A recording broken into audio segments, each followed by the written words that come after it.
Let me grab my fucking. Sorry, all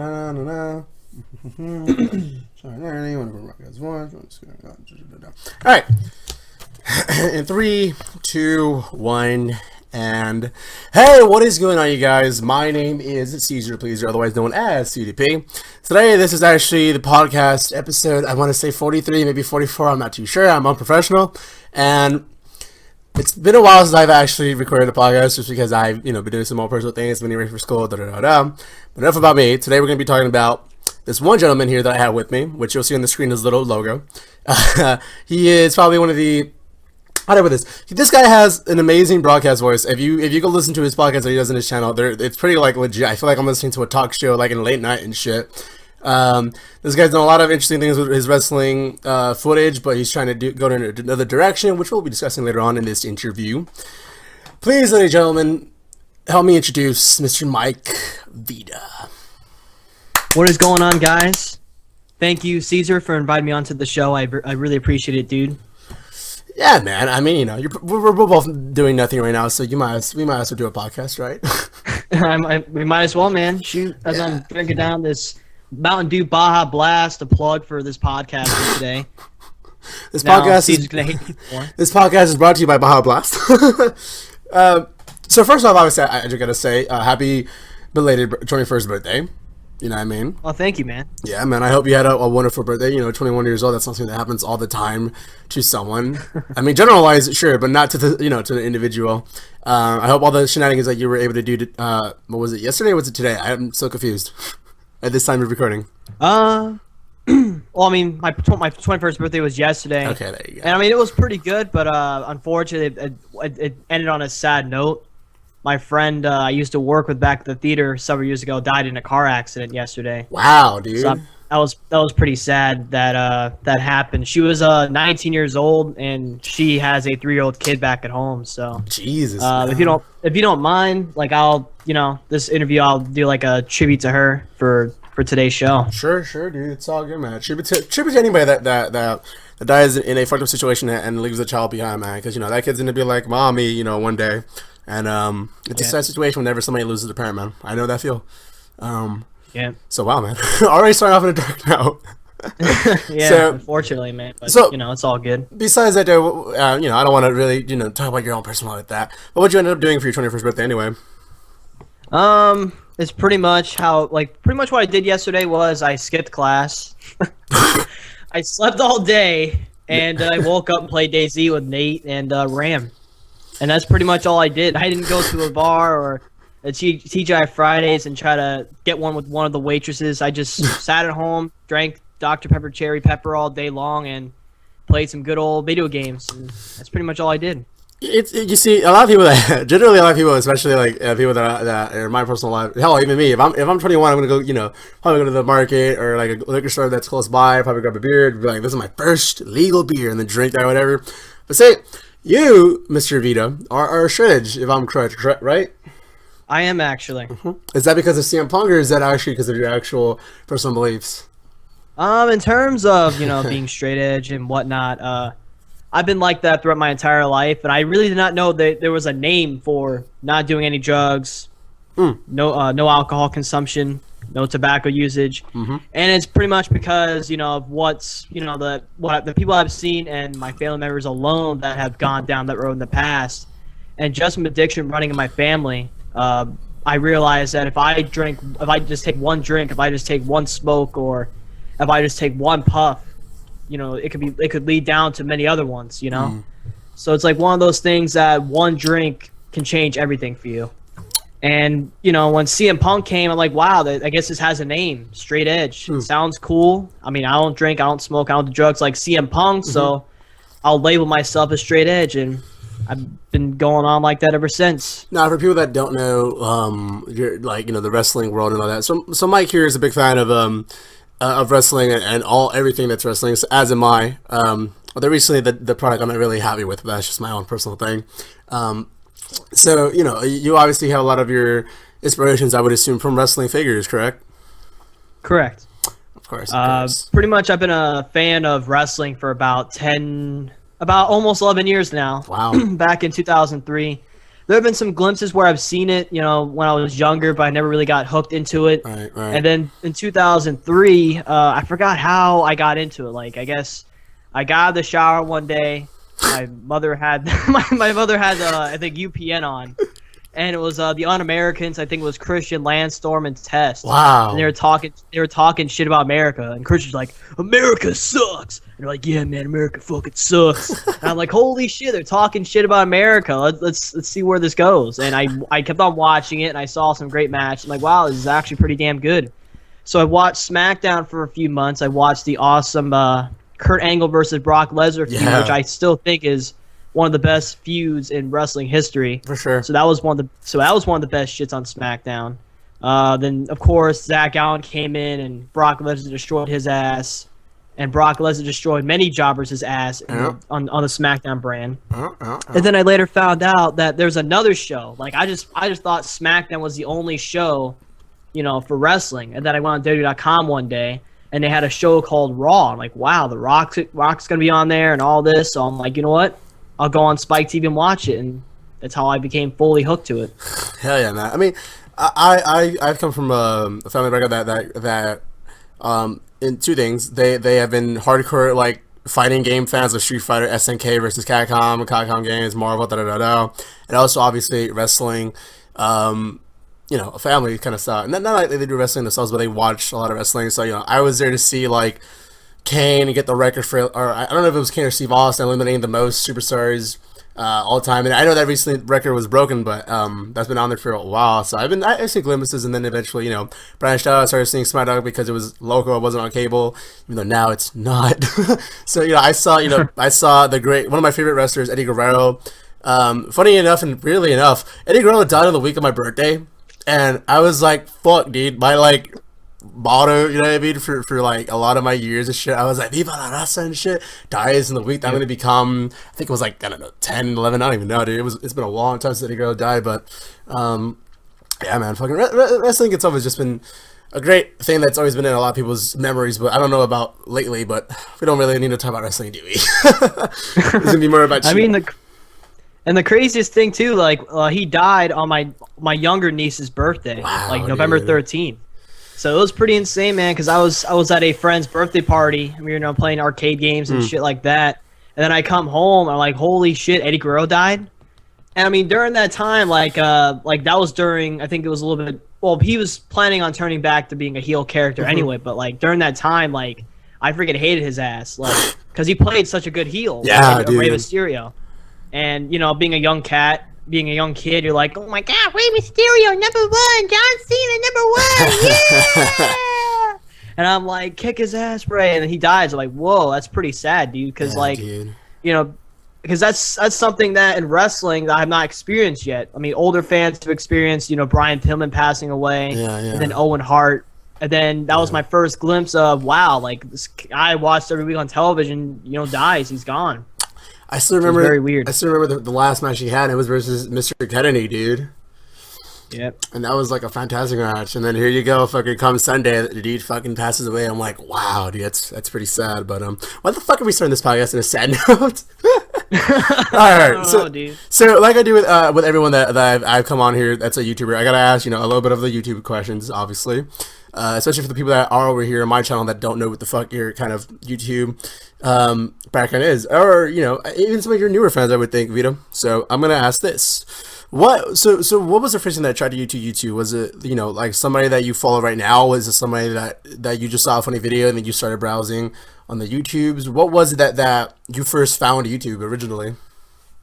Well, I've been trying to get on YouTube ever since 2006 when YouTube first opened up. Wow. And I was on YouTube for about, I would say, about 6 or 7 months. Okay. My older YouTube account was the real Mike Vida. And what I used to do was on YouTube was it was back on the cause.ws forums. For those who don't know what the cause.ws forums is, I got banned on there for calling the admin a shithead a long time ago. But anyway, so I was on there, and what this popular community was, it was called Bumpmeisting. So what it pretty much was that for Bumpmeisting, obviously you have a highlight video for about, 5 minutes to 10 minutes, and you have a match where you pretty much have the best like high flying moves, editing moves, putting moves together to create these awesome spots. And that's what it was for bump meisting, like gimmicks and things like that. Terrio Law was one of the big guys for bump meisting. Ice Magic, whatever the guy's name is, was another one. Monkfish. I mean, guys that a lot of people don't know anymore because they haven't made videos in such a long time. Yeah. But that was one glimpse of where I started on YouTube doing those bump meisting videos, and I made a call. His name was Mike Vida too, and you know I did that for a few months, and I just stopped all of a sudden. That was back during the Dazzle days with those piece of shit video cards. God damn it. Those 3 wires into the computer. During those days, dude, it was like the worst crap ever. But it was during the times where fucking capture cards and shit would cost like a fuckload of money, and now they're like, you know, $100, $130. You know what I mean? Yeah. Like I remember I went to Best Buy one time, and I was like 13 years old. I didn't have a job, and I'm like, I want to get an HD capture card. So I see these Hoppage HD capture cards. I'm like $400. I'm like, fuck, man. I'm like, well, down to the fucking shitty Dazzle cards. So I used that for a bit, then I stopped, and a few years later, I began watching DSP and John Rambo, and I see these guys doing like gameplay videos and whatnot, and I think the first DSP video I watched was a taxidermist, and I thought, wow, this is pretty funny, dude. Like, it's like, oh my god, he cut the guy's balls off. Is that was that the Heavy Rain DLC? Yeah, it was actually. Yes, Salted Blue. Brought to you by Seltzer Blue. I remember that joke so hard, man. That playthrough itself was just funny as hell, but the DLC especially was like, holy shit, man. So then, what got you doing YouTube again then? So I watched them for a little bit, and I'm like, you know, I want to give this a try. So I watched them for several years. I've done things like making a joystick of mine just from watching their videos. Nice. And then I don't know what I did. I don't know what urged me to do it, but it came around my birthday last year. My parents were asking me for weeks, like, what do you want for your birthday? What do you want for your birthday? And I'm like, well, I don't know. I mean, don't get me anything. And then, like, the same week of my birthday, I'm like, hey, Mom, can you get me this capture card? He's like, how much is it? I'm like, $179. It's like, $179? But I told her, I'm like, listen, if you do get this for me, I will use it. And she got me the capture card. And originally, my intention on YouTube was to make gameplay videos, not actually wrestling yet. So what I tried doing was my first ever my first ever YouTube channel was supposed to be about gameplay videos and playthroughs. Right. So I tried doing Metal Gear Solid Revengeance, and fucking Konami just spammed me with fucking content IDs. Yeah. So I'm like, shit. How can I do gameplay videos on YouTube without getting, you know, censored and whatnot? Not censored, but content IDs and all this. Yeah. So that's when I went towards doing wrestling content and wrestling playthroughs. I'm like, well, I'm not getting content ID strikes for any of these stuff. I'll keep on doing it. And I love wrestling. I've been playing wrestling video games for a very long time. And I used to play online heavily, just beating the crap out of people. So that's what got me linked to it. So then let me ask you this then. So a lot of I guess the beginning journeys of people that are doing YouTube, especially like people that have been doing it for like, I don't know, a couple years now. Especially during the golden era of YouTube, a lot of people started because they wanted to do some sick ass, you know, FPS footage or some COD footage or even Battlefield and shit when that was the thing. Fucking blacklight, retro, whatever the fuck it is, and all that. So it's interesting to see that you wanted to, I guess in this channel, right? You wanted to originally start with the wrestling content, and is that because you were like, hey, I like wrestling, I play pretty cool on wrestling. Let me just show the people online how cool I am on wrestling. And that's part of it too. Then I realized, wow, a lot of people on YouTube do Let's Plays and they do all this other type of crap. And I'm like, and I thought about it, in terms of business and other ideas in general, you have to think of an idea that sets you apart from all the other YouTubers, and just make original content. Like I realized there aren't that much people out there making wrestling content related videos, like doing video game Let's Plays and marathons and things like that. Yeah. So I tried doing PID Livewire for the first time, and that wasn't getting the video views I wanted originally, because I was putting like 40 minutes, an hour to a show. I got about 297 views off the video, and I mean, And now it's pretty much just when we go on to music video to music video. I'm like, hey, I have Lil Wayne in this video. Come see it. Just being a little YouTube whore for a moment. Right. And what I initially did after that, I just decided to do wrestling playthroughs, like do a marathon, because I used to play these older wrestling games and I enjoyed myself quite a bit. So once I started doing the marathon, that's when my viewer base started to grow and my subscriber base started to grow even more. So it's just setting yourself in the pack, not doing what everyone else is doing, and, you know, do what not many people are doing on YouTube, and that's where I started. So before we continue, I just want to quickly mention to everyone that's listening, if you can, please do check out the Stay Ballsy website. It's a website that I am a part of, and even Mike Vida here. It's a great website. It's been barely started up for, like, I don't know, I think maybe around 2 weeks, maybe 3 weeks now. Even if you're not a part of the community, just please check it out. It'd be great to see you guys on there, especially if you're one of my fans of Pleasers. You know, check me out on the forum. I'm always there all the time. So please. All right, so continue on. So okay, so now recently, for people that this is probably gonna be only relevant for people that have been following you.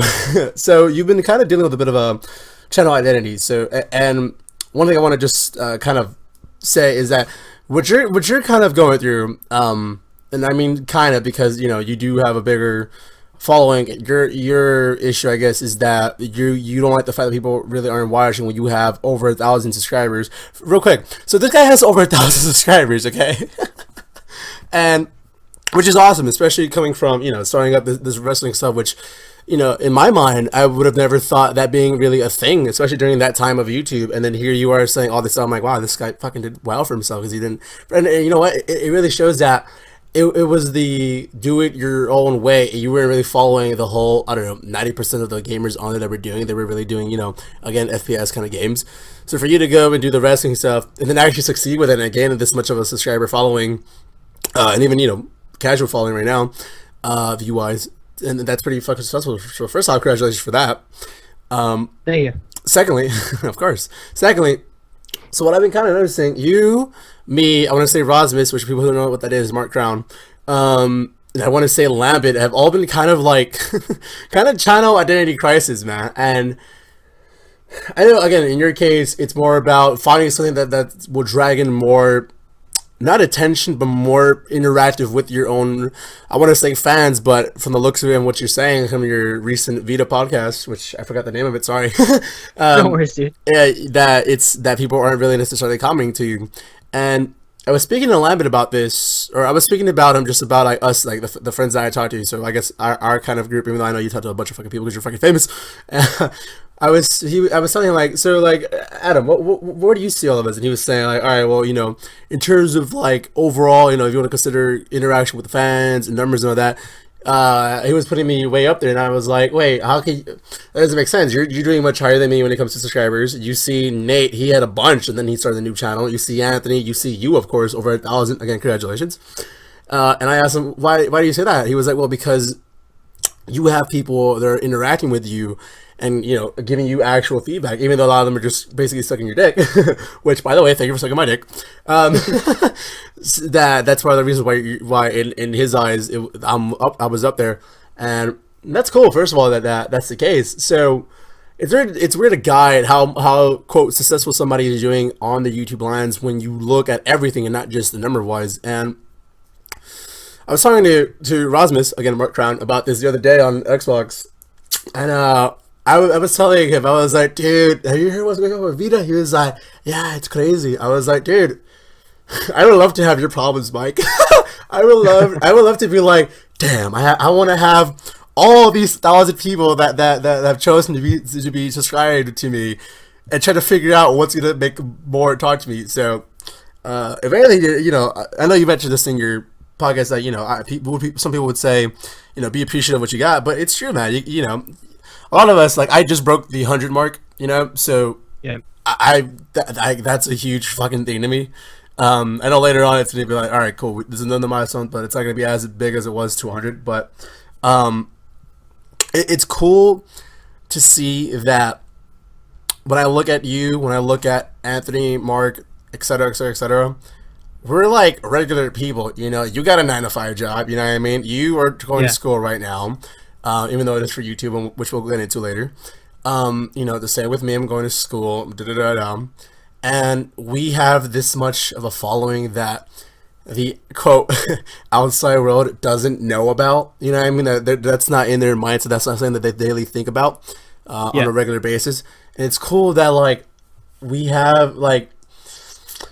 I'm right now I'm thinking about what you were saying in your podcast where you heard me and Lambit on his Lambit cast talking about how like fuck everyone's opinion. You like, especially for everyone that's listening that's a high school student or a college student and you get nervous when you go on stage or when you're gonna present, like whatever. You shouldn't, and I've said this on Lambit cast, you shouldn't give a damn what these people think of you. You're gonna, you're not gonna see these people after your school experience. You might see maybe one or two, if they mean that much to you, but you're not going to see these people. So once you've accepted that and you realize that, you stop kind of giving a shit. And I'm not saying, like I gave a fuck about these people's opinions. It's more that I guess my mind didn't let me, I guess. Like even though I know I shouldn't be caring what these other people think of me, somewhere in me is like, no, you kind of should because these are your friends, whatever the fuck. And I said this multiple times on my own channel that, the people that I hung out with the most in high school, I don't even, fucking talk to. It's the people I didn't speak with that I'm speaking with the most now. So for people that are, again, in school, just have that mindset. If once you've accepted that, I can guarantee you won't be as nervous. And if anything, you might own a presentation and people are going to be like, what the fuck? How'd you become so good? It's like, oh, just natural, man. I don't give a fuck about you. So back to you, because again, this is your interview. So having this, I guess, identity crisis on the YouTubes, which I hope you're slowly figuring it out. I understand right now that you're really doing, I guess you could say, stream highlights with you, Nate, and Ram, and sometimes Anthony Vizon or what have you. Have you kind of what's been going on through your mind that's been kind of making you be like, hey, how do I not have what I have now and kind of make this into something completely different? Because I don't know how it is with you. I haven't seen a lot of the recent videos, but I have seen videos from time to time. Do you have current people that comment on your videos, or is it like Anthony's case, you have a fuckload of views but barely anyone that comments? Like how it is on my videos, like I'll scroll right now, Sure. Like for instance, like when I do like regular wrestling videos, like I'll do like a PIW live wire, for example. And I'm not gonna take a shot. I'm not taking a shot at my fans or viewers or anything like that. But like for example, like I'll do perhaps like let's just say PIW live wire. I put a lot of like. Let me restart again real quick. Sure. In terms of the like the videos I do for YouTube, like I understand like for some situations out there, like for example, how DSP complains about like making money on YouTube. Like, oh my god, people are not clicking on the ads. Not click on the ads, but like watch my videos, like the Earthbound playthrough and whatnot. Right. And like for me, like I don't understand like in terms of like when he says work, I don't understand that. Like I understand like YouTube is his job, but in terms of doing like effort in terms of his videos, for example, and I'm not taking a shot at anyone when saying this at all, but like he just records gameplay videos, he puts them on YouTube. That's all he pretty much does. Mm-hmm. And then he expects views to come right in, which is cool. But I mean, like, I understand when some people say like, oh, you'll get more views if you put more effort into your videos, like editing and things like that. So for example, like when I do like Livewire, for example, PID Livewire, what I do for that particular wrestling show is that I have like 5 matches. I have 5 lengthy matches that are very good, high pace, action paced, just all around exciting. If I don't feel a match is exciting or entertaining for a viewer to watch, I'll restart the match and I'll do it over again. And sometimes I'll be doing the match for about an hour until I get it just right. For just a 15 to 20 minute match alone. And it sometimes takes me about a week just to make these episodes alone, whether it's restarting the matches, doing the segments, trying to figure out what works, putting it all together inside a video document and uploading on YouTube. Those type of videos, I mean, like that's the kind of thing I'm trying to look for. Like, okay, I'm putting all this work into these videos. I'm not getting as much views as I want them to get. Like, I'll get about maybe 100 to 200 views, or even 300 to 400. But I have about almost 1,200 subscribers, and I'm like not even half of my subscriber base is watching the videos. And for videos like Universe Mode, like I do sometimes, or what I used to do back then, right? It's just me recording the match, talking over it, uploading on YouTube. Those type of videos, I'm not really too concerned about because, again, I don't put too much effort into making those videos. I just record the match, I play one match, I upload on YouTube. Simple as that. And I mean, I'm kind of a little bit salty about that too, because again, like I get about, I don't know, like 50, 70 views, so on. I apologize, like talking about views. I sound like, again, like DSP, for example. Let me stop you right there. So, I understand that you know this is like what I used to think as well. Like I should never like there's these guidelines that a lot of us have that is like these are your no topics. You can't talk about religion. You can't talk about politics. You can't talk about da. I feel that if people don't want to listen to you talk about views or whatever, though, it's like this is something that we put work into, especially you. I've seen the editing you do, and I've seen the thumbnails that you make for your videos. You put a lot of work to what you do. So, if anything, I feel you, specifically you, have the right to talk about whatever you want, especially if you want to let a little bit of if you want to go on a vet, dude. Like, if you feel like, and again, I'm not trying to support DSP, you know, I watch DSP's videos, but again, he's even said himself, he doesn't have to do anything, he just uploads the raw footage that he takes from his streams, which, that's like, hardly any work to what you do. And I'm not, again, taking a shot, I'm just saying the facts, that's you're not doing much. I understand what you're doing is fucking so fucking new and high tech, cool, but you're not putting work into the videos. I'm just saying. Anyway, so I feel that, you know, especially again, specifically, you have. I feel you, Vito, should have the right to say whatever the fuck you want about whatever, dude. If people have a problem, they'd be like, all right, then don't watch my videos. Especially especially the people that don't consistently watch, dude. Especially even more so, dude. Shit. Yeah, like even I'll get the views and like I'll ask people for feedback. I'm, hey, give me some feedback, like because I'm seeing like I'm not doing well in terms of my views, so I'm asking people like, oh, give me constructive criticism, give me feedback. You can call me a shithead and put down whatever you want down to improve my videos on. I'll listen to the comments. But the thing is, I'm not getting any constructive criticism on what I can do, because for me, I'm not the type of guy that when I see constructive criticism, I'll block you, remove you, and all this other crap. I don't do that at all. I've watched YouTubers before that have, you know, shit on anyone that tried criticizing their videos. Because I feel that, I mean, if a viewer gives me a valid, like, statement, like a valid opinion about my videos, like, long time ago, when I did the wrestling playthroughs, someone says, oh, don't talk during the cutscenes, let's let us watch the scene and how it takes place. So I decided to shut my mouth when I play the game and during the cutscenes. Like, I just shut my mouth completely. Right. I mean, criticism like that I'll take, and any criticism at all that I can improve my channel on and to make my channel much more enjoyable for the viewer to watch, I'll do it. But the problem is I'm not getting any comments like that. I have, and no offense to these people, but people just suck my dick more than freaking give me criticism. I'm like, it's all right if you want to suck my dick, but the thing is just give me criticism on how I can make my channel better. Like good work or good this or good video. I mean, I'm glad you're commenting, but I want something more, you know? And it's something that I've been stuck with for a long time, where people told me like, oh, you're never satisfied. And I take that as a way that's a good thing, because if I'm not satisfied, that'll make me want more and more and more. And that's what's going to help me strive for more. So, I mean, it's just like that. Like, I'm not getting the views, and when I ask for opinions and advice and constructive criticism, I'm not getting it at all. So I'm on the fence on what to do most of the time now. It's interesting that you say that. I was actually just a few things. So when it comes to the positive feedback, you know damn well though, Mike, that early on, and this is even, and I'm even saying in my point of view, that was awesome to see people, hypothetically speaking, sucking your dick. You know what I mean? That was awesome to see. You know, but I would think, you know, later on it is like, all right, thanks for the love, man, but I kind of need some help in trying to improve myself, because, you know, I'm just going to take my personal experience. I am a fucking perfectionist. I want to make sure that if I see a video that I make when I'm editing it, I have to look at it from the audience point of view. And if it's not entertaining to me, I will delete it and just make a whole new video, whether it's a showdown video, whether it's an episode of the podcast. There should be at least 100 episodes of the podcast. The reason why there's only 43, 44, whatever, it's because I've gone through 60, whatever, and said nope. So no one's bigger critic to myself than me, and I would think that's also the same case for you. Now, when it comes to the feedback, I was talking to my friend last night actually about because he's doing like a not necessarily a new channel, but he's had a music channel that he's been working on, doing some covers, which are pretty great, by the way.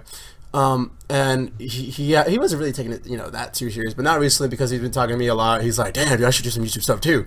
So I was like, all right, for sure, dude. So he finally had to deal with his first hate comment. You know what I mean? This guy wrote on one of his videos, that, oh, this is fucking terrible, you should check your tune, da da da da. Basically, somebody that has a music degree is trying to show that he has a fucking music degree, and trying to go on a YouTube comment or a YouTube video and show his fucking knowledge. You know what I mean?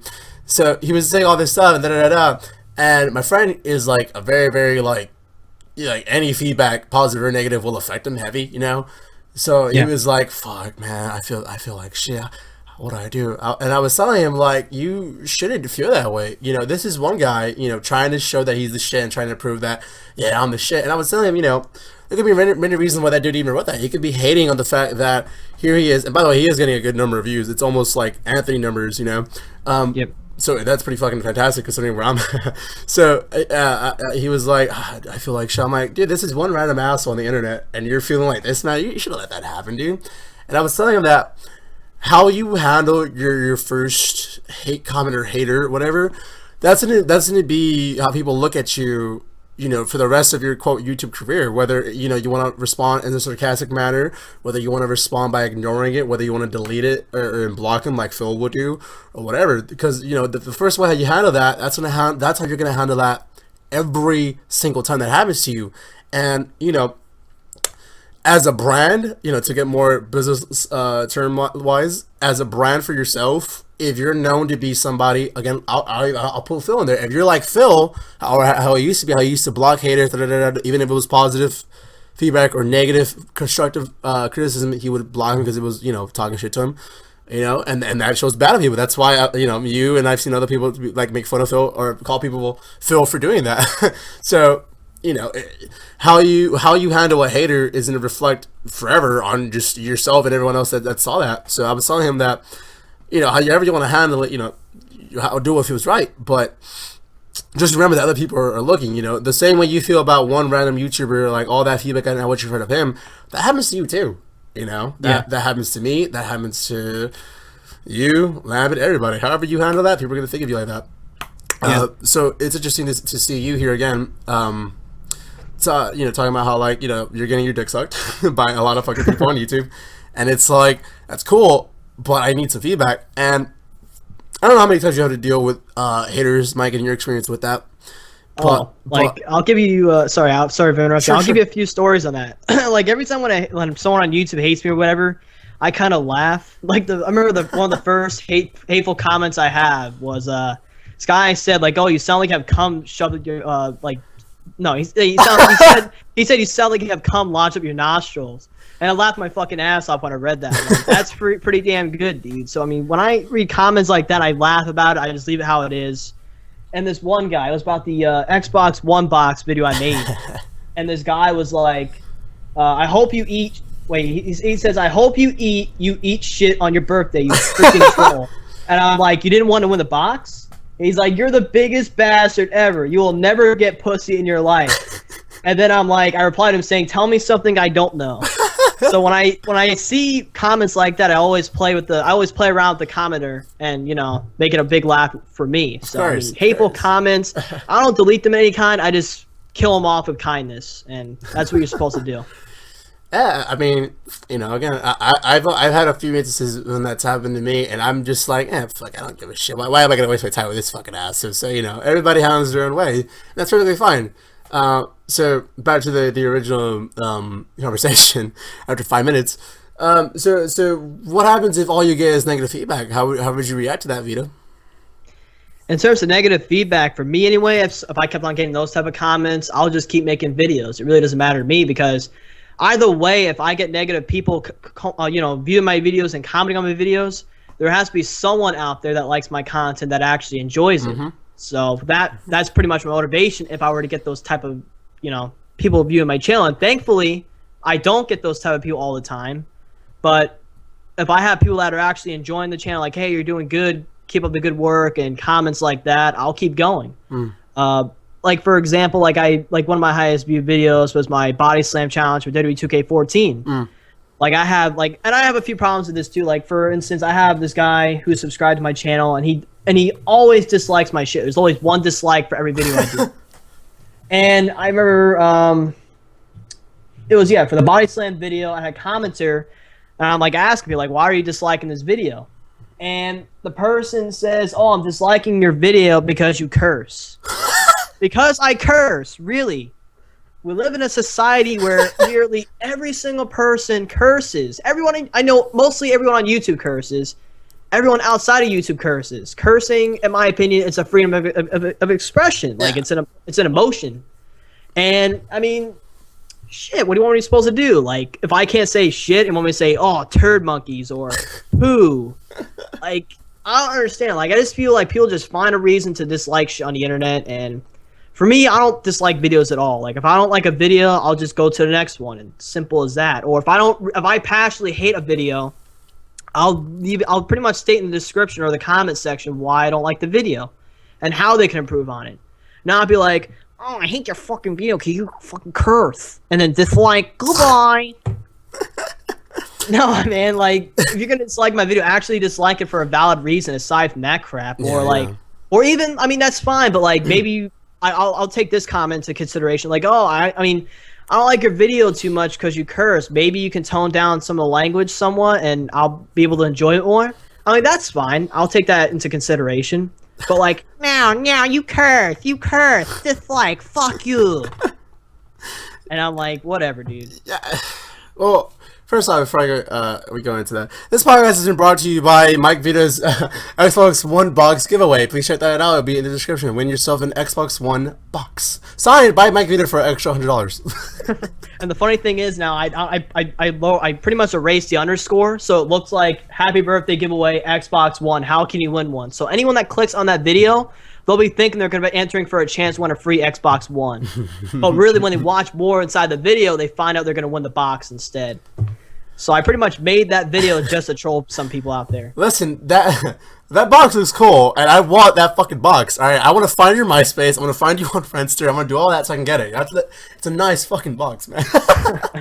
You know, it's cool though to be able to see you do that kind of stuff. You know, from the recent videos, you know, it's typically been stream highlights of DayZ.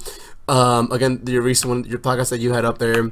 And did you even still do some of the wrestling stuff on there or no? Or recently?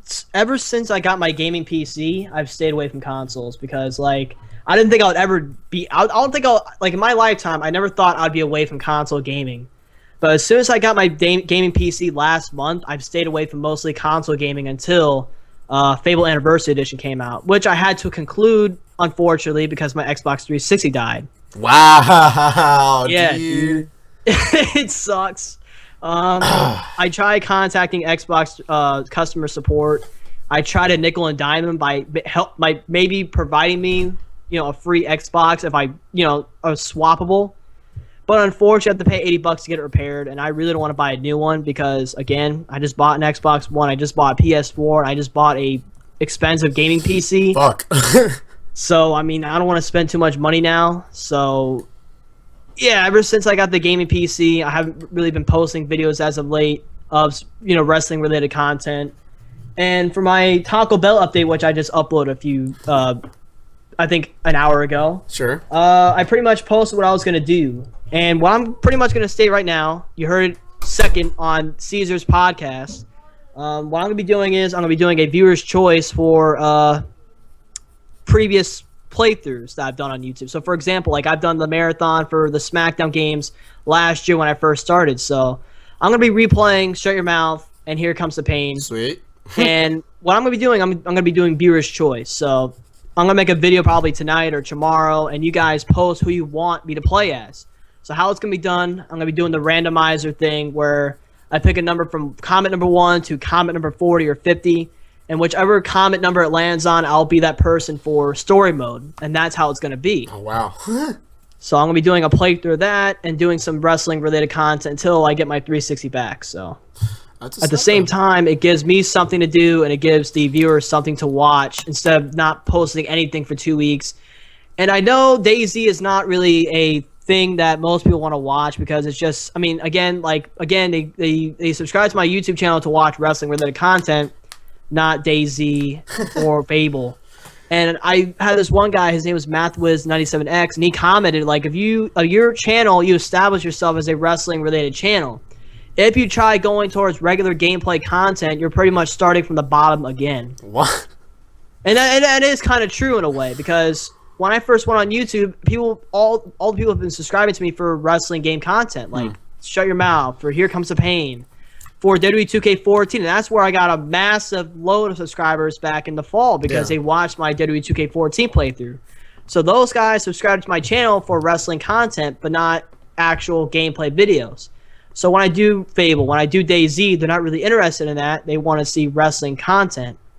So in order to, cater to those people, I have to do wrestling-related content until I get back that Xbox 360 to do even more WWE 2K14 content or Fable content. So I'm stuck there. I mean, I agree that if your foundation is set on one thing, it's kind of difficult to be able to get out of that foundation that what you put yourself on, and that's a lot of the issues that a lot of the old school Call of Duty vets on YouTube are trying to struggle right now. They're trying to branch into other things, but it's not getting as much attention as it was with Call of Duty videos because most of the fan base that you've built from the ground up is Call of Duty fucking fans. You know what I mean? And the general Call of Duty fan doesn't really give a fuck about anything else besides Call of Duty. Tips or sick ass games or whatever the fuck. Even though I don't know if that's still a thing. Get people watch, so I'm not gonna complain.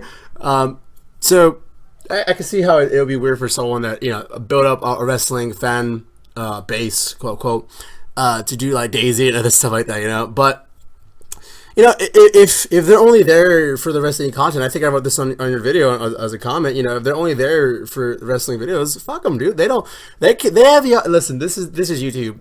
If one person's done it, other people have fucking done it. You know what I mean? Yeah. You look at, for example, Rooster Teeth's Red versus Blue. Everybody's has done a fucking Halo machinima.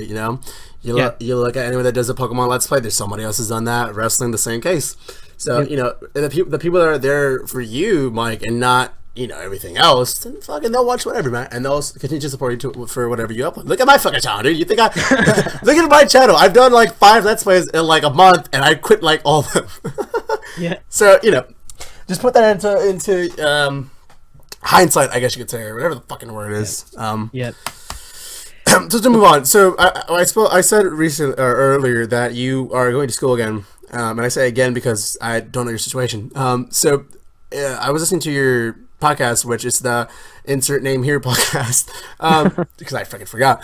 You're going to school to take up a speech class to really help you out for the YouTubes, and my situation when it comes to school is the same thing. I'm only going to school to improve my own YouTube skill. This is because I'm not saying that the ultimate goal, at least for me, is to become a fucking big ass YouTuber. That's cool if that happens. I would fucking love that, but what I have here and what I've made and built on this channel, I can take that and go work for a company, like GameSpot or whatever, and show like a video reel and be like, this is what I've done. You want me to be a host? Boom, here's some host stuff. You want me to do, like a podcast, whatever? Boom, here we go. I've had like 40 fucking podcasts. So it's like, at least, even if I fail here, which I'm not saying I will, I'm saying if I do, I at least could use this to benefit me in the outside world of YouTube. So I gotta ask, so what was it that got you kind of going back into it? I know I said YouTube, but I'm pretty sure there was other reasons. No one, or is that really just the only reason you just wanted to go back to improve yourself for YouTube? Well, the thing is, when it comes to college, I'm majoring right now in graphic design. So oh wow, I do a variety of things, like even before YouTube. Like I've done graphic design where I've made graphics for forums, where I've made signatures, where I've made logos, banners. Things like that. I've done video film editing back in high school for 4 years. Just video all around, like doing camera work, doing act. Oh, I've done some acting, but just like how you and Lambert were back then in high school. Use that as an example. I was shy and I didn't really want to get back in front of the camera. And I'm like that nowadays too. I'm still like that on YouTube where I don't show myself on camera that much because I'm not a photogenic person at all. Hey. And the funny thing is, like, if you look on, like, my Skype or even my Facebook, like, I've had the same freaking display picture for the past fucking year. Because every picture I've taken, like, if it doesn't look good, I'll delete the picture. Like, I'll take it right away. And, I mean, I've done film editing for, like, 4 years. I've done graphic design for about 7 years. I've done writing for about 7 years. Oh, wow. So I've done a lot of things, and graphic design is something I've done for quite a long time. And originally, I was going to college for film editing, but I wasn't really interested in terms of the classes, so I switched majors and started doing graphic design. I went for about a semester, and I enjoyed myself quite a bit. I actually won first place for drawing one art class, and I got my my artwork displayed for the student art show. I'll send you a photo of it if you like for the podcast. Mm-hmm.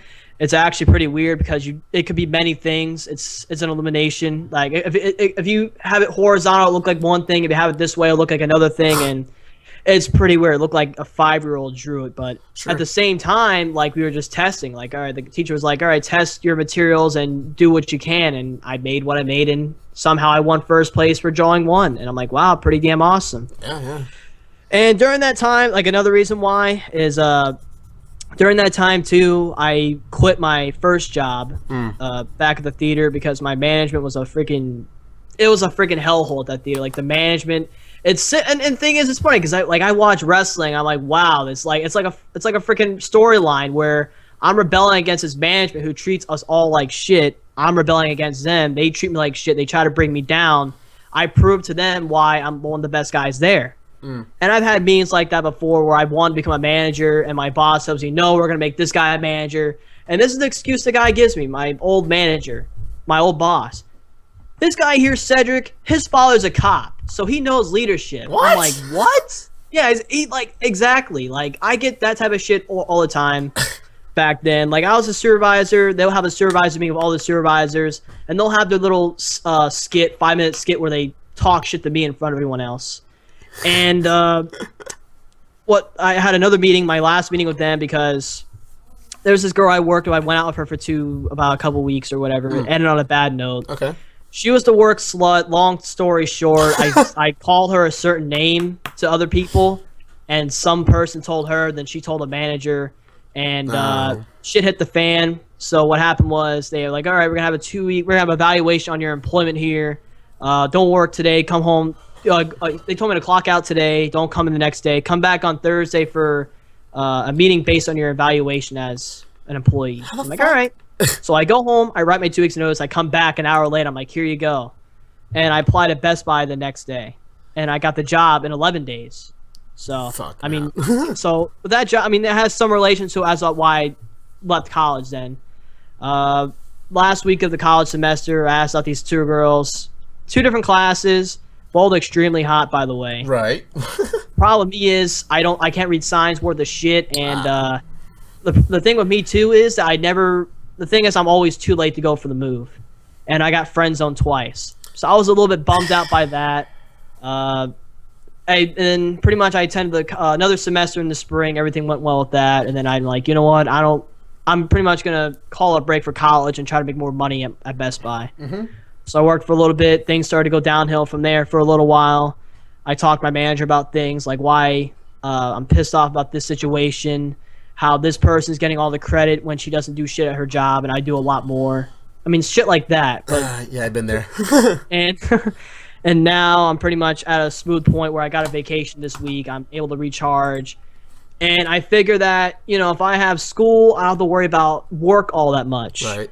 I have something else to worry about. So I decided to go back to college, take one class, which apparently was speech, and things have been going pretty well. Like I actually surprised myself because like, wow, I'm actually very outgoing and I can put on a very good speech if I give myself the chance and not be afraid of what others may think.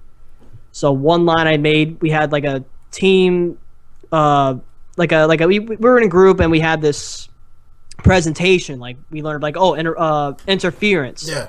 So I made the line where this girl comes in and she's talking about Walking Dead to these other 2 girls that were in the group, and I slammed my book down on the ground. I'm like, Walking Dead. The only walking you all are gonna do is walk to the unemployment line if you don't listen to me.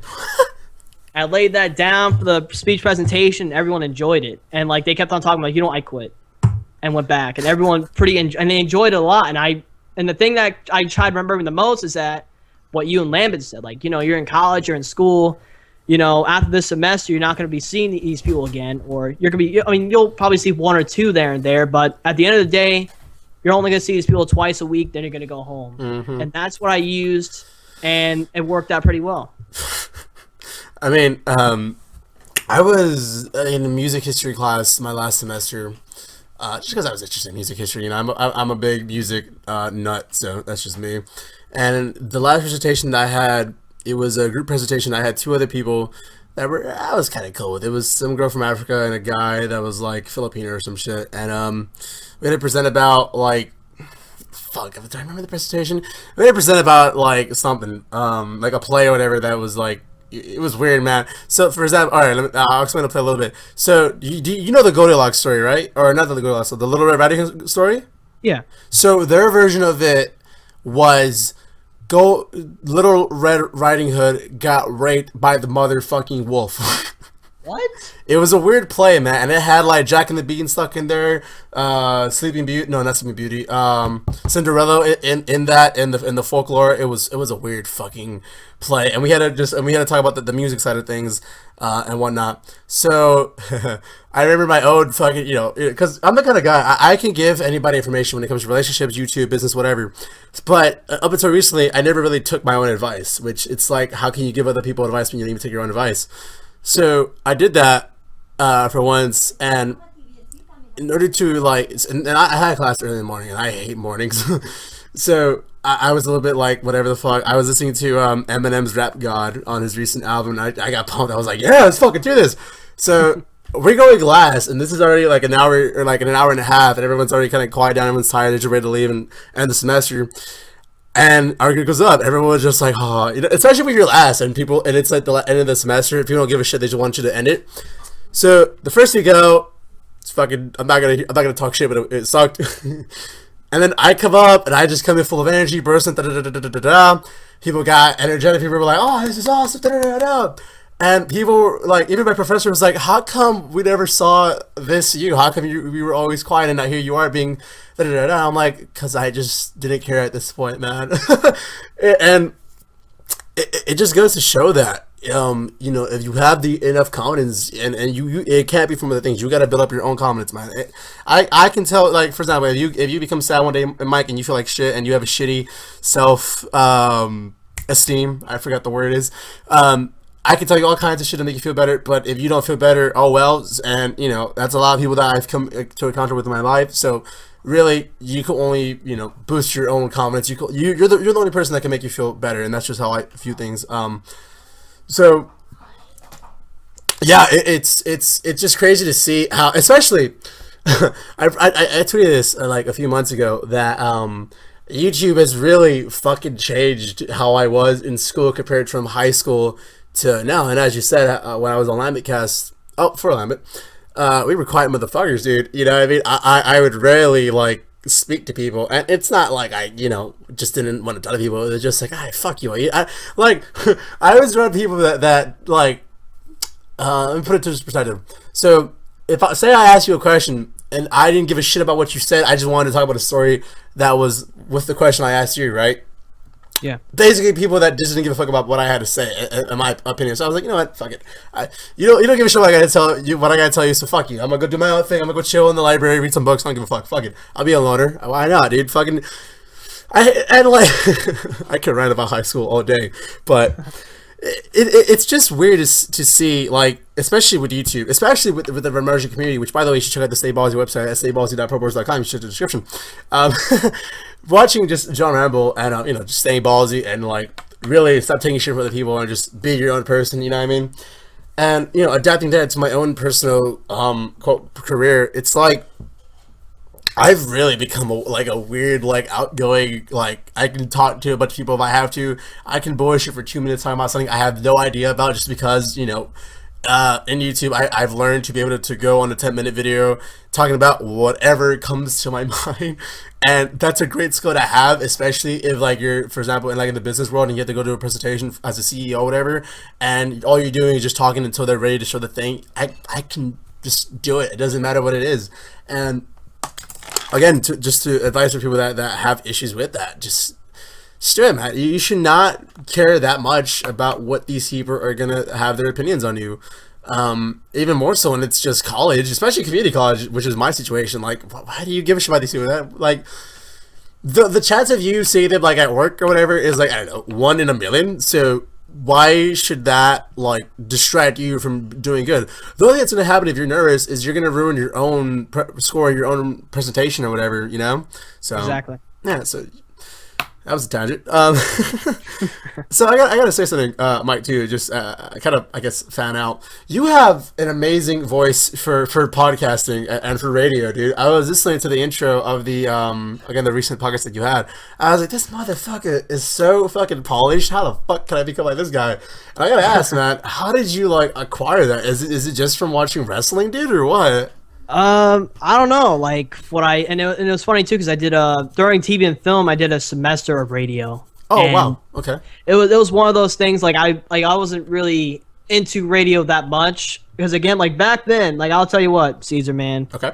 If you would have met me several years ago, you and Lambert probably would have bitch smacked the shit out of me. Because I was music illiterate back then. Like, I listened to only 2 artists. Like, I listened to Linkin Park. I listened to Eminem. That is probably the best music out there. That's awesome, and, dude. like, all these people ask, like, oh, have you heard of this guy? I'm like, no. Have you heard of this guy? No. Have you heard of this guy? No. Have you heard of this guy? No. And I'm like, what the fuck is wrong with you, man? Why don't you listen to fucking music? And I'm like, I don't know. It's just something that never clicked to me. So what I did for my first project in radio was, like, do a discography of the Beatles. So I've done, like, the British invasion, I think during the 60s of the Beatles. So awesome. I did that. But for the most part, in terms of the podcasting and things like that, I mean, but even before YouTube, I've done maybe, I don't know, like 1 or 3 shows, like just the discography alone. Right. Just doing like an interview with my teacher, and that's pretty much about it. Just from doing, other introductions and things like that. I guess maybe wrestling has something to do with it, just watching play-by-play commentators. But for the most part, I just have an idea that clicks to my mind, and I try to make it come into a reality. And I don't know how I make it work, but it just does. And I gotta say, it really shows, man. You really are, like, if I was a new fan, say I was one of my fans, and I was like, damn, and then just listening to you, and if I were to plug the recent podcast that you had on your channel in the description, which I will, you would think that you've been doing this for fucking years. Remember, people, this guy's 21, and this is just recent. This guy's 21, and this guy sounds more legit than me. Shit. So it's like, I'm gonna just talk casually as to you as I would with Lambert. I see you guys as like a family. I can look at you guys and like get inspiration just from you guys and your own talent and your own kind of portfolio of what you have in YouTube. I study each one of you guys. I can see what works for Lambert, how he handles himself on his videos, and then if I talk to him casually, off of that, it's like a completely different person. I could do that with Rasmus, aka Mark Crown, the same thing. I can look at him and how he does his things. He's a silly dude. Cool. That's how he does his thing. Wonderful. I could look at Nate, Anthony, etc. I study each of you guys, and I'm like, let me try this, and I put it all together to my own blend, and here I am. So, I like studying people. I like not even just you guys. I would study, other YouTubers as well. C9ers, Touch, etc. Great guys. So, if I were somebody listening to you right now that wasn't a part of your fan base, part of a pleaser, and say they wanted to do YouTube, what would be one of the few things that you would tell them? Like, this is for sure the best advice I can give you from your experience. In terms of doing YouTubing, things like that, I've told multiple people. Like, I've had guys I've worked with. Like, some people at work know about my channel because I've told one, and it's everything in terms of life, whether it's school or work. You tell one person and the word spreads around. Yep. And so the one thing I've given advice to other people in terms of YouTube is do something that you enjoy. Like, for instance, if you like music, do something along the lines of doing like cover videos or cover music, or if you like talking, do like a radio show like how you're doing right now, Caesar. Or like, for example, this one guy, he told me his idea, like, for example, he wanted to do a YouTube about skits about how he's bad at games. And just trolling people, right? But doing serious reviews about what he liked about the game, what he did not like, and like he likes video games.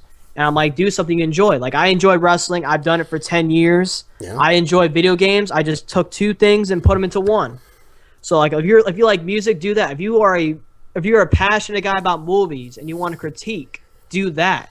Do something you enjoy. Don't do something for money. Obviously you want to become successful at what you do for a living. Put that in the back of your mind, but put all your motivation into what you want to do the most. If you're not enjoying what you're doing, you're not going to do anything at all. So in terms of that, just do something you'll enjoy. Just keep going at it despite having many obstacles that come towards your way. Whether it's a viewer out there that tells you sound like you have cum lodged up your nostrils, whether it's someone that says you might sound like shit, remember, those are the minority of people. Cater to the majority of people out there who may do like your content. Cater to those people, because those are people that are going to be clicking those videos like, wow, I want to see what this guy is doing next. What is he gonna have up his sleeve? And that's where review videos, that's where doing skits. If you want to be a guy that makes people laugh, do stand up, make a video about what's going on in current society. Or, for example, if you're like someone like D6, who I've watched sometimes, despite him, having a lot of shit going on in his life. Sure.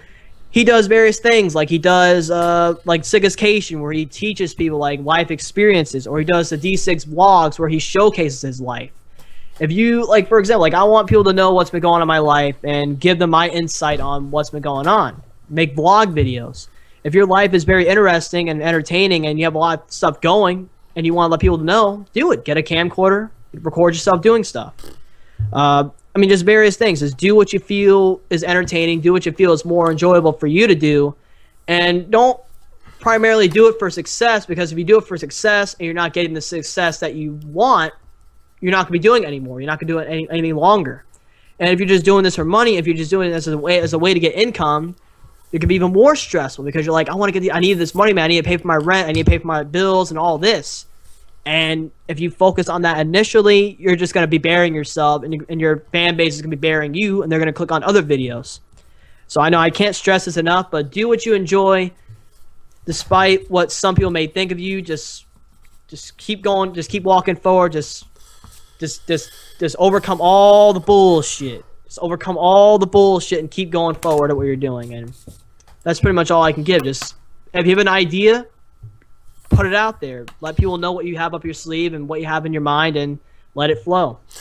And the one question I hate getting, because I get asked it all the time, especially with my friends that know that I do this kind of stuff, is, well, what do you do to become successful? If I knew that answer, I would be fucking doing that now, dude. I hate hearing that question. That's probably the most question I've heard whenever it's like, oh, so about YouTube, man. So how did I become famous? It's like, again, if I knew, I would be doing that now, man. Honestly. So I gotta mention one thing. I'm kind of issuing a challenge to you at Pokemon Showdown, Vida. How'd you feel about that? Shit! Let's do it soon. I want to make this official, so I won't be lazy and lag on you. Let's do it. A Pokemon Showdown, I guess, series. It'll be me and you versus each other. Best to get, whoever gets 4 wins first wins the series. I'm up for it, man. I accept. And another thing is, like, about the previous question you mentioned. Sure. It just comes organic. It's not forced. It doesn't happen. Like, I mean, if you make a viral video, obviously it'll happen just like that. Yeah. But for what I did, just keep uploading videos. Just keep being active on YouTube. It's okay. I mean, depending on what your schedule is, it's okay to upload a video a week or so like that. But how I've done it, I kept on being active. I uploaded videos every day. And at the end of the day, the subscriber base will come to you. Mm-hmm. Like, the subscribers will be there. They'll keep subscribing to you. You'll see those numbers growing day by day, week by week. And the thing is, it'll just come to you. Just provide the content out there that people will watch and enjoy, and those people will come to you. It's all organic, in my opinion. And it's how do I put this? There's a lot of YouTubers out there that figured out how to become a thing in their own certain way, but at the end of the day, you have to remember, part of the reason why you're at where you're at right now, part of the reason why you're at 1,200 or almost 1,200 subscribers video is because it's because of you, and it's because of people that have supported you, whether it's been the YouTube friends, whether it's been the Rampage community, which I'm pretty sure a couple of them are, whether it's the people that watch you. It's all those factors are the reason why you're here. And honestly, the only reason why how do I put this? Part of the reason why you do this is because if nobody watched your videos, I'm pretty sure you'd be like, well, fuck. So that is true. We're now ending the end of the podcast. So what I'm going to be doing, and this is something new, I want to try, fill in the blanks. I'm going to ask you 5 questions, and I want you to just fill in the blank. All right. My favorite YouTuber is.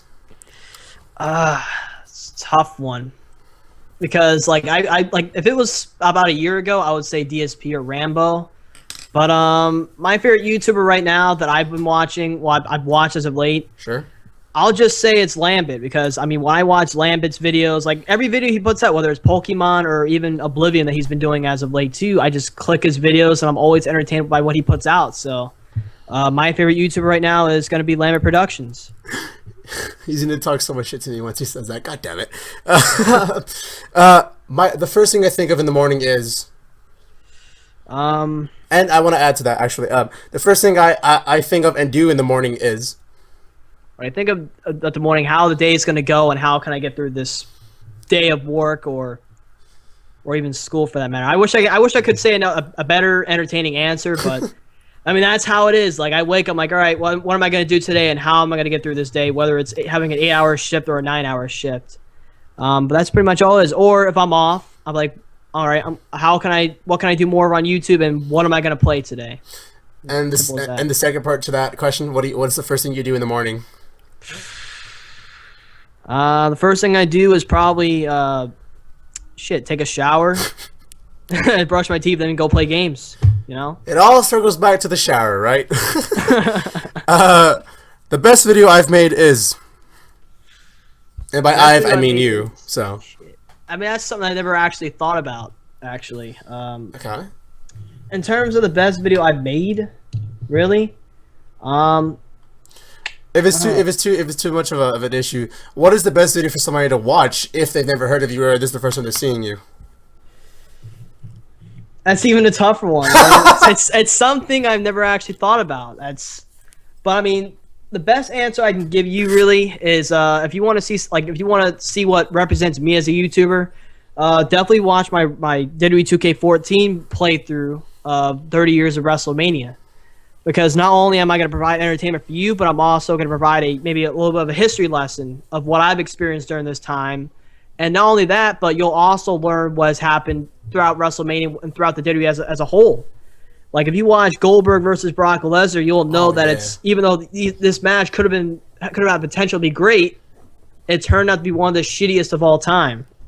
Yeah. Or like when you watch.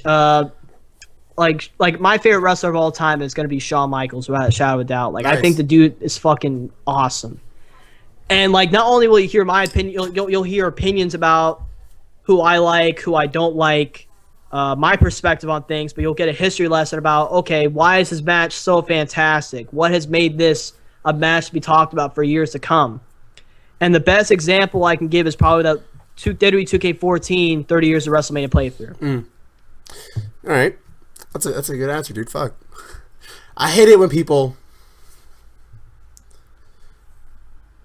What was that? I hate it when people... You hate when people... I thought you were gonna No, say one of my own. No, that's part of the thing. I hate when people, like, for example, I mentioned this to Nate and Ram yesterday. Sure. I mean, it's outside of YouTube, but let's just say, for example, you're trying to talk to a girl on Facebook or you're talking to someone on general through text message, and you're like, hey, how are you? It's like, NMU, I'm pretty good. And you're like, cool, and then LOL. I hate responses like those where it's short-ended answers that you can't advance a conversation further than that. Or if you're talking to someone and they just say LOL, I'm like, I'm about to fucking smash my phone into pieces. Because of that response. Because I'm like, I'm trying to talk to you, and you just keep giving me short-ended questions. And that's what happened to this one girl I was interested in as of late. She, like, I don't know, she was interested in me, I was interested in her. She kept on giving me short-ended answers to my questions, and I'm like, how's your day going? It's like, I'm good, or this is all right. Well, I'm like, shit. Stop this guy. You know what? Fuck her. You know what? That's what I did, actually. I'm like, fuck her, and then I haven't talked to her again ever since. Well, okay. Well, I mean, that's probably the positive thing I've ever heard of that situation.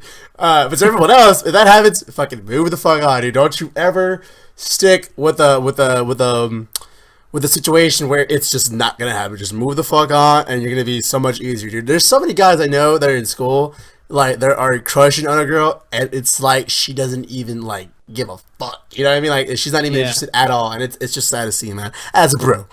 Yeah. One person I want to work with is. And this is gonna be anyone. The one person I want to work with the most, really, and this is gonna be from the I mean, it's gonna be outside of our group, obviously. Sure. It's gonna be outside because I already work with Nate like almost every day. Yeah. With Daisy and stuff. I work with Anthony almost every day with Daisy and loadout content because I think Team Fortress 2 sucks. That's a shot towards him. I agree. No, I agree. Fuck that game, dude. That game's fucking terrible. I don't understand. Listen, fuck the Valve fanboys. Fuck them. It's a terrible game. Left 4 Dead's kind of cool. That game's fucking terrible. All right, fuck it. But the one person I want to work with the most right now on YouTube is gonna be CezrDaPleazr, Okay. who also does wrestling related content on YouTube. I mean, there's a short amount of people who do that type of thing. There's Tubby Emu, but I think he kind of sucks and is highly overrated for what he does. But the one guy I honestly want to work with the most, because I already worked with guys like Yellow already. I worked with Math Wiz 97X already, but the one guy I want to work with too. Wow. Is CezrDaPleazr or CM Pulse. Okay. One of those guys I think will be great to work with, whether it's doing like a playthrough or doing some matches online with the fans, whatever it might be. I think we could make something awesome together in terms of videos and content for the fans to watch. And not only that, doing collaborations, period, help both parties out. Like, for example, doing this podcast, it'll help you out, it'll help me out. So, I mean, people learn a thing or two about me, helps you out, helps me out, and that's what collaborations are. We're a team, and we make it work. Yeah, so. yeah. And I think in our situation, I think I'm gonna be the one that's probably gonna be getting the most. Considering view-wise, fuck, dude. It's gonna be all good, man. I hope, man. Here's all, man. Honestly, and to close it off, the last fill in the blank, and to end the podcast, I'm inspired by. What I'm most inspired by mostly, and that's just from life alone. I've had multiple people throughout my life tell, like, I tend to get overlooked in a lot of situations where this guy chooses this person over me, this girl likes this guy over me, like various situations like that. And my main motivation, and this is for YouTube and everything else, like, I'm not gonna get overlooked. I know for a fact that I'm better than this guy, that I can do more than this guy here, that I'm one of the hardest working people. And I'm just speaking for myself. I'm not trying to be egotistical. That I'm the hardest working MFer on the planet. Sure. And I'm gonna show each and every single one of these people that why I feel that way. And I'll do it whether it's at work, whether it's on YouTube, whether it's everything I do in life, and that's my main motivation for everything.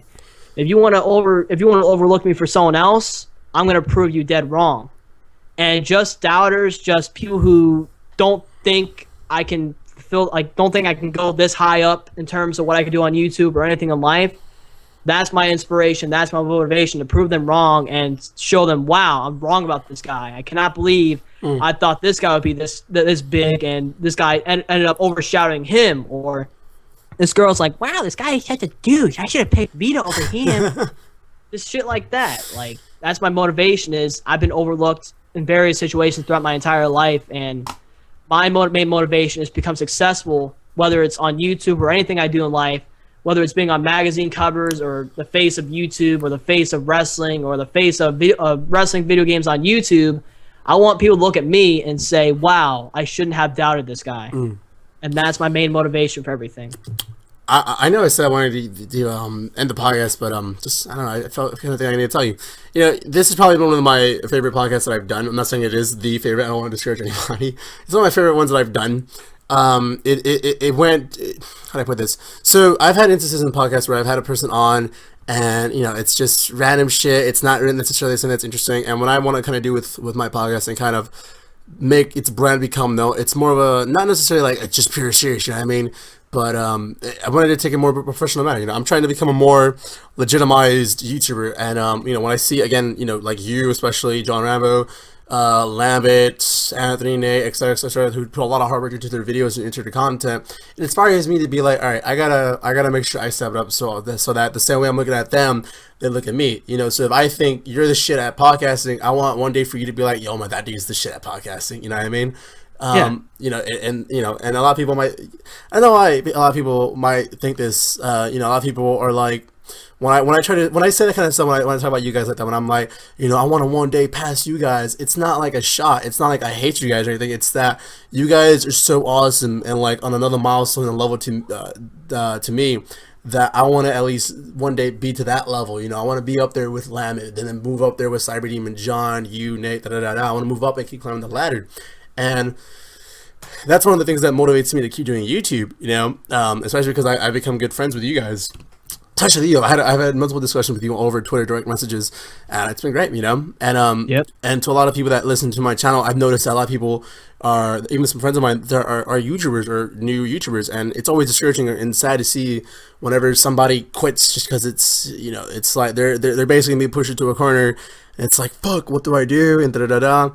And it sucks to see when people just quit, you know, whether it's my friends, whether it would be you one day, whether it would be John, etc., etc.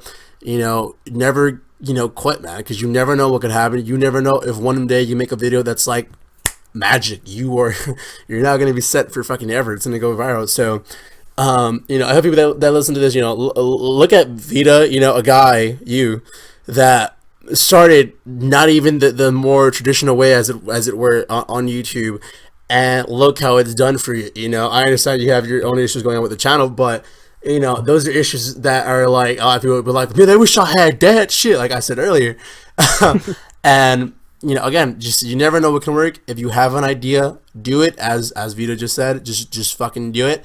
You have no idea what can work. You know, you think, look at PewDiePie, for example. You think anybody in a million years is gonna be like, yeah, man, what you should do, okay, is play some horror games, all right, with face cam, and just freak the fuck out. And guess what? That sounds stupid, but it fucking worked. So we could talk all kinds of shit on him, but hey, it fucking worked. Yeah. And even like most things in terms of anything in life, whether it's wrestling, obviously, like Sting, for example. Yeah. His character, like his late character in WCW, was inspired by the Crow. He didn't exactly copy off the Crow. He saw the Crow and implemented it into his own character. And that's something in terms of YouTube as well, or even celebrities, or even TV actors or movie actors as well that do something like. And YouTube's another example. Don't exactly duplicate what you see on YouTube. Like if you want to become something big on YouTube, don't be a guy that watches PewDiePie and does the exact same shit as him to get views. Because down the road they'll be like, oh, you're a PewDiePie poser and this and that. Be you. Bring out your own personality. Bring out if you're shy, unleash that outgoing personality that's inside you. Bring that out. Make the whole world see what you really are. And when you do that, and you bring your own spin to the table on what you do, it'll show, because you're an originator, and that's what you should be known for when it comes to whether it's being on YouTube, whether it's being a filmmaker, being original, not taking an idea of someone else and using that. Just, you know, be original. Don't do what everyone else is doing. I mean, I don't know. I'm pretty much scattering the whole entire answer around. Sure. The comment around, but it's just like, just be original. Just be original. Don't look at a guy like PewDiePie. Don't look at a guy like Darkside Phil and do the exact shit they do. Everyone themselves, like, don't be like, oh, I'm not creative. I can't think of an idea. You'll think of an idea, whether it's going to click to you immediately, whether it's going to click to you next week, next month, or even in your dreams. Just do something that sets the bar and nothing that everyone else is doing. Simple as that. And, you know, not to discourage anybody that ever has the idea of wanting to do some YouTube stuff and, you know, take a roll at life, you know.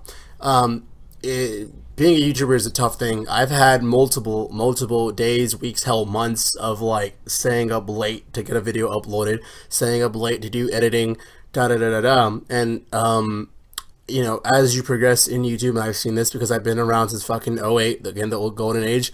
Once you reach a certain milestone on your channel, whether it's a year, whether it's a month, whatever, you're gonna have a lot of things. A lot of people are gonna be talking shit to you. A lot of people are gonna give you a lot of love, etc., etc. And you know, don't let one person that hates you or says kill yourself, you know what I mean? Which is a scary thing to hear somebody say that. You know, if that happened in real life, that would be fucking like, whoa, dude. Or take your balls off. Or that. You know, don't let one person discourage you from continuing what you've built, you know. And again, if you're not ready for that, you know, probably wait. I would say, you know, I understand. I should be telling you like, no, just do it. No, just wait. If you're not gonna, if you don't have the mindset of a YouTuber, you're not gonna do well. You know, that first comment might fuck you over like my buddy did. So I want to just say thank you, Mike, for coming on to the podcast. You're one of my favorite guests on here, dude. Fuck. And Thank you, dude. I appreciate it, man. I'm not even saying that as like, a buddy. I'm just saying like you've been one of my like favorite guests, dude, honestly. So fuck you, Labbit. So for anyone that came over from your channel that's watching this, what do you got to them? Definitely subscribe to CezrDaPleazr, man, because again, I began watching Cezr a few months ago when I became, interacting with a group like Wise Nate, or Nate on just regular Nate, Lamb and Anthony. I began watching Cezr, and he's an amazing podcaster. From various episodes I've watched of CezrDaPleazr. He's been making some pretty good videos on Pokemon Showdown, some pretty close battles, which at some points is actually quite funny because like in some situations I see of you like he's gonna go down right here, and sometimes he overcomes the odds like John Cena and just wins everything. Like, oh, I'm down right now, but guess what? I'm gonna use this move and boom, critical hit, get murked. So I mean, he's done very entertaining playthroughs of. I mean, you've done playthroughs, but you haven't fully finished them. The podcast is something I subscribe to your channel most is your podcast because you have awesome guests on the show, and I enjoy those quite a bit. But in general, definitely subscribe to CezrDaPleazr. Definitely watch his Pokemon Showdown videos because they're highly entertaining. And one advice I like to give you, Cezr, is definitely do a Pokemon playthrough one of these days, man. Just do a Nuzlocke challenge or randomizer or even an original playthrough. I'd love to see you do a Pokemon playthrough, dude. And I think your subscribers and viewer base would love to see you do that as well. Yeah. Now they're gonna be telling me that. All right. Well, you know what? All right. Fuck it. I'm gonna announce right here. I will do a Pokemon Let's Play before the end of this month. I will start one up, and I would for sure do it. That's an exclusive to the podcast listeners. God damn it! But first, I gotta do my Pokemon Showdown versus series with you, my man. Oh yeah. So with that being said, again, thank you for coming on to the podcast. You were an awesome guest. I gotta just quickly again just plug it. If anyone that's watching, both me and Mike come from this community, check out the Stay Ballsy website, stayballsy.proboards.com. It will be in the description. You will find many talented people like Mike and me on there, just in the forums. Hell, you see me on there comment all the time on other people's forums, so just check that out. So once again, just thank you for coming out to the podcast, Mike. Not a problem, dude. And one thing, definitely subscribe and watch this dude's content, ladies and gentlemen. Amazing dude. CezrDaPleazr, amazing podcast. This is the first ever podcast interview I've ever been on. Oh, wow. And I've had such an amazing experience. I was talking to a few guys about this. I think Cezr, like Nate the other day, like yesterday. I'm like, oh, am I going to go on CezrDaPleazr's podcast and it's going to be like Gaming Talk Live? They're going to be asking me all these awkward questions. Like, no, man, Cezr is a professional, dude. And I've had an enjoyable experience on the show, and you're an amazing host. And just from anyone watching this podcast here, they'll see that. So thank you once again, CezrDaPleazr. Thank you for the love, man. Honestly, it means a lot. Again, like I said, I look at you guys as inspiration. So to hear that, it's really appreciated, man. So for the viewers of Mike's channel, thank you for coming on and watching this podcast. I'm pretty sure all the one of you is here. So thank you guys for watching, especially the Pleasers. I will see you guys in my next video. And yeah, you guys.